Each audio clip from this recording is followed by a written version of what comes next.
യെശയ്യായുടെ പുസ്തകം 6-ാം അധ്യായം. യെശയ്യായുടെ ദൗത്യം. ഉസ്സിയ രാജാവ് മരിച്ച ശേഷം കർത്താവ് ഉന്നതനായൊരു സിംഹാസനത്തിൽ ഉപവിഷ്ടനായിരിക്കുന്നത് ഞാൻ കണ്ടു. അവിടുത്തെ വസ്ത്രാഞ്ചലം ദേവാലയം മുഴുവൻ നിറഞ്ഞു നിന്നു. അവിടുത്തെ പുറവ് ചുറ്റും സെറാഫുകൾ നിന്നിരുന്നു. അവയ്ക്ക് 6 ചിറകുകൾ വീതമുണ്ടായിരുന്നു. 2 ചിറകുകൾ കൊണ്ട് മുഖവും 2 കൊണ്ട് പാദങ്ങളും അവ മറച്ചിരുന്നു.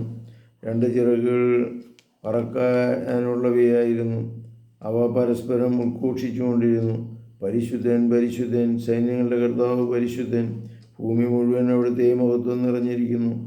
അവിടുത്തെ ശബ്ദഘോഷങ്ങൾ ഭൂമുഖത്തിൻ്റെ അടിസ്ഥാനങ്ങൾ ഇളകുകയും ദേവാലയം ധൂമപൂരമാകുകയും ചെയ്തു.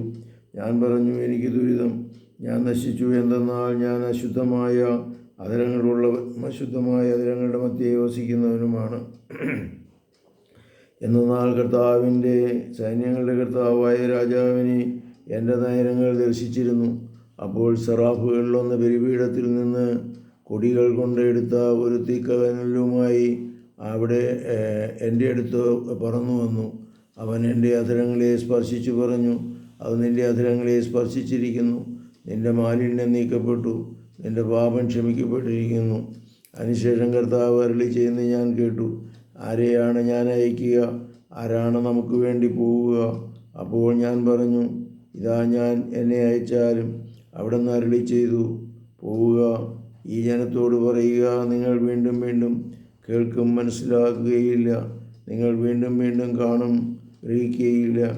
ഞാൻ കണ്ണുകൊണ്ട് കാണുകയും ചെവി കൊണ്ട് കേൾക്കുകയും ഹൃദയം കൊണ്ട് ഗ്രഹിക്കുകയും അങ്ങനെ മാനസാന്തരപ്പെട്ട് സൗഖ്യം പ്രാപിക്കുകയും ചെയ്യാതിരിക്കേണ്ടതിനാണ് അവരുടെ ഹൃദയം കഠിനമാക്കുകയും ചെവികളെ മന്ദീഭവിപ്പിക്കുകയും കണ്ണുകളെ അന്ധമാക്കുകയും ചെയ്യുക.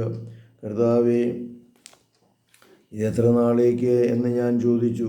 അവിടുന്ന് അരുളി ചെയ്തു, നഗരങ്ങൾ ജനവാസമില്ലാതെയും ഭവനങ്ങൾ ആൾപ്പാർപ്പില്ലാതെയും ശൂന്യമായി ദേശം മുഴുവൻ വിജനമായി തീരുന്നതുവരെ കർത്താവ് തൻ്റെ വിദൂരത്തേക്ക് ഓടിക്കുകയും ദേശത്തിൻ്റെ മധ്യത്തിൽ നിർജ്ജന പ്രദേശങ്ങൾ ധാരാളമാക്കുകയും ചെയ്യുന്നതുവരെ അതിലൊരു ദശാംശമെങ്കിലും അവശേഷിച്ചാൽ അവ വീണ്ടും അഗ്നിക്ക് ഇരയാക്കും. തർപ്പൻ്റെ വൃക്ഷമോ കരുവേലയോ വെട്ടിയാൽ അതിൻ്റെ കുറ്റി നിൽക്കുന്നത് പോലെ അത് അവശേഷിക്കും. ഈ കുറ്റി ഒരു വിശുദ്ധ ബീജം ആയിരിക്കും. കർത്താവേ, അനുഗ്രഹിക്കണമേ. പരിശുദ്ധ പരമദിവ്യകാരുണ്യത്തിന് എന്നേരവും ആരാധനയും സ്തുതിയും പുകഴ്ചയും ഉണ്ടായിരിക്കട്ടെ.